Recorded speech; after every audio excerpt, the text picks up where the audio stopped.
அன்பான நேயர்களே, காலை வணக்கம். செயல்பட்டழிந்தது செந்தூர் வயல் பொழில், தேங்கடம்பில் மால்பட்டழிந்தது பூங்கொடியார் மனோ, மாமயிலோன் வேல்பட்டழிந்தது சூரனும் வெப்பும் அவன் கால் பட்டழிந்தது இங்கு என் தலைமேல் அயல் கையெழுத்தே, இங்கு என் தலைமேல் அயல் கையெழுத்தே.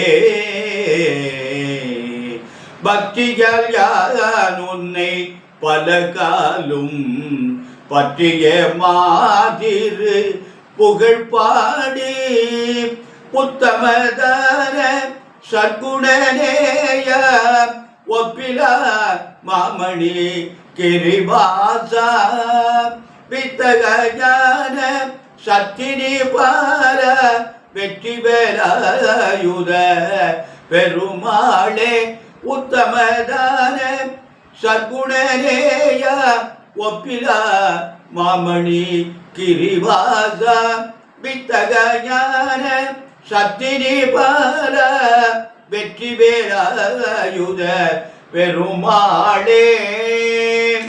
அன்பு சார்ந்த நேயர்களே, இன்று புரட்டாசி மாதம் 7ஆம் நாள் செவ்வாய்க்கிழமை, துதிய தேதி, அஸ்த நட்சத்திரம்,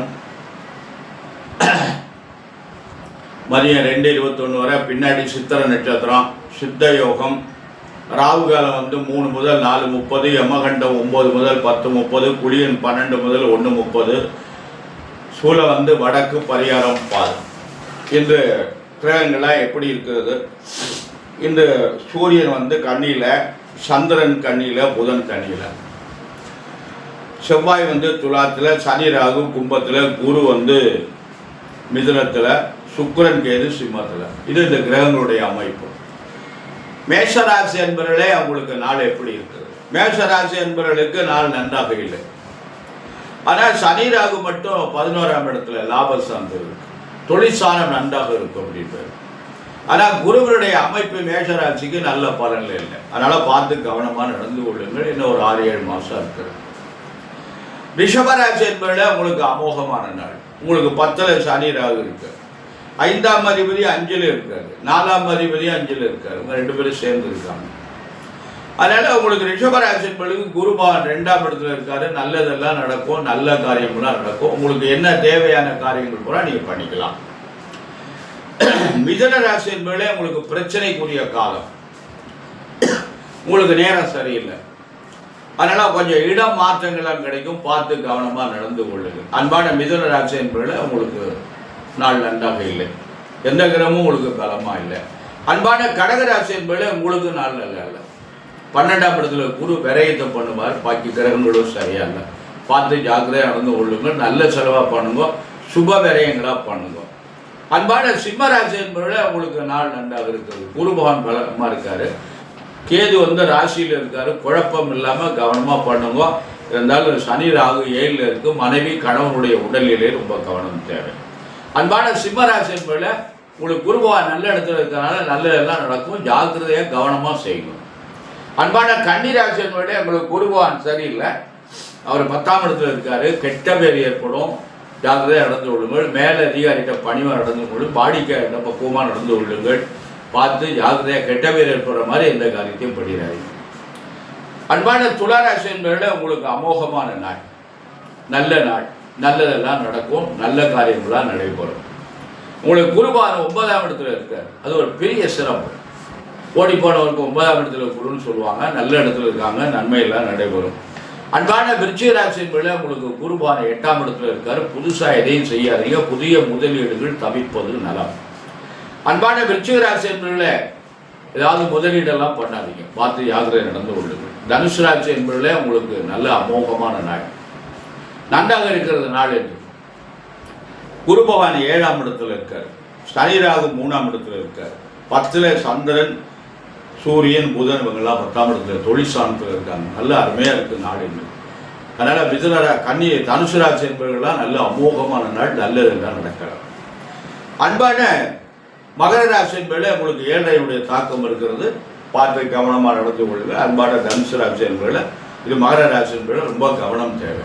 7.5 சனி முடியும் நேரம், குரு வேற 6ல் இருக்காரு, ஆரோக்கியத்தில் கவனமாக நடந்து கொள்ளுங்கள். அன்பான கும்பராசி என்பதில் உங்களுக்கு குரு பகவான் 5ஆம் இடத்துல இருக்காரு, சனி ராகு ஜென்மத்தில் இருக்கு, 7.5 சனி இருக்கிறது, பார்த்து ஜாக்கிரதையாக நடந்து கொள்ளுங்கள். மீன ராசி என்பதில் உங்களுக்கு 7 இருக்கு, குரு நல்ல இல்லை. இந்த இப்போ புரட்டாதி மாதம் 22ஆம் தேதிக்கு குரு அதிசாரம் பெற போறாரு. அந்த 2 மாதங்கள் பிரமாதமாக இருக்கும், அதில் நல்லதெல்லாம் நடக்கும் அப்படின்றார். அன்பான மீன ராசி, கும்பராசி, மகர ராசி என்பதில் உங்களுக்கு நல்ல நாள், நல்லதெல்லாம் நடக்கும்னு சொல்லுவாங்க. ஆனால் எனக்கு அந்த கருத்தில் கும்பராசிக்கு மட்டும் குரு நன்றாக இருக்கிறது. இந்த 3 ராசிக்காரங்களுக்கு 7.5 தாக்கம் இருக்கிறது, பார்த்து கவனமாக நடந்து கொள்ளுங்கள். சனிக்கிழமை முதல் விரதம் வருங்க, சனீஸ்வரனுக்கு எள்ளு தீபம் ஏற்றுங்க, காக்காய்க்கு எள்ளு சாதம் வைத்துட்டு சாப்பிடுங்க, அர்ச்சனை பண்ணுங்க, கோளறு திருப்பதியும் பாராயணம் செய்யுங்க. இது ரொம்ப அருமையான அமைப்பு. இந்த கோளறு திருப்பத்தை நீங்கள் எவ்வளோக்குள்ள பாராயணம் பண்ணுறீங்களோ அவ்வளோக்குள்ள நல்லது.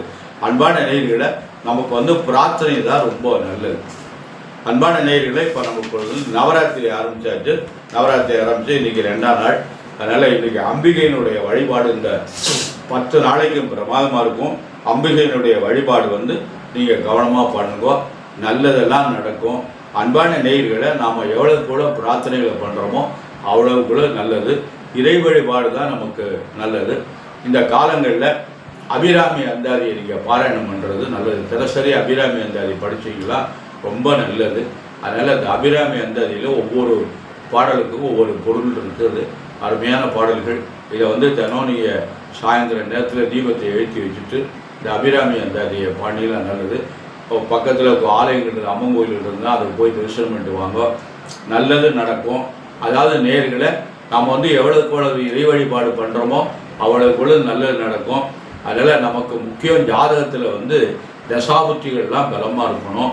அப்படி இருந்தால் தான் நம்முடைய எதிர்காலம் நல்லா இருக்கும். ராசி பலனை மட்டும் வச்சுக்கிட்டு நமக்கு நல்லது நடந்துடும் அப்படின்னு சொல்கிறதெல்லாம் நம்பவே முடியாது. ராசி என்பது உடல், லக்கணம் என்பது உயிர். அந்த தசாபுத்தி என்ன நல்ல திசைகளாக இருந்தால் தான் நமக்கு நல்ல பலன் நடக்கும். நல்ல பெரிய பணக்காரன் ஆகணும்னா அதுக்கு அவனுக்கு ஜாதகத்தில் கிரகங்கள்லாம் பலமாக இருக்கணும். கேந்திர பலம் பெறணும், திருவோண பலம் பெறணும், நல்ல கிரகங்கள்லாம் ஆட்சி உச்சம் மூல திருவோணம் பெறணும். இப்படிலாம் இருந்தால் தான் நம்ம ஜாதகம் நன்றாக இருக்கும். அன்பான நேயர்களை நம்ம என்ன பண்ணணும் கேட்டிங்கன்னா, ஒரு நல்ல ஜோதிடரை அணுகி அவங்கள்ட்ட நம்ம ஜாதகத்தை கொடுத்து நம்ம ஜாதகம் எப்படி இருக்குது, என்ன செய்தி என்னென்னு பார்த்து நல்ல பலன் அடைய வேண்டும். அன்பான நேயர்களை நமது குழந்தைகள் நலமுடன் வாழணும், நல்ல குழந்தைகளாக பிறக்கணும், அந்த குழந்தைகள் நன்றாக படிக்கணும், அதுக்கு கை நிறைய சம்பாதிக்கணும், அதனுடைய எதிர்காலம் நன்றாக இருக்கணும், அந்த குழந்தைகளுக்கு நல்ல வாழ்க்கை துணை அமையணும். இதெல்லாம் நமக்கு வேணும்னா நாம் என்ன பண்ணணும், தர்மத்தோடு நம்மளால் முடிஞ்சு நீதியோட நேர்மையோடு நாம் இதை செஞ்சுட்டு வந்தோமேனால் நமக்கு நல்லது நடக்கும். இதெல்லாம் நமக்கு நடக்கணும், நம்மெல்லாம் நல்லபடியாக வாழணும் என்பதற்காக எல்லாம் வல்ல எம்பெருமான் சர்வேஸ்வரனையும் வள்ளல் பெருமான் வள்ளியின் மணாளன் முருகப்பெருமானையும் என் அன்னை பராசக்தி தாய் மாதா முத்துமகா மாறி அம்பிகையும் பிரார்த்தனை செய்து நிறைவு செய்கிறேன். நன்றி, வணக்கம்.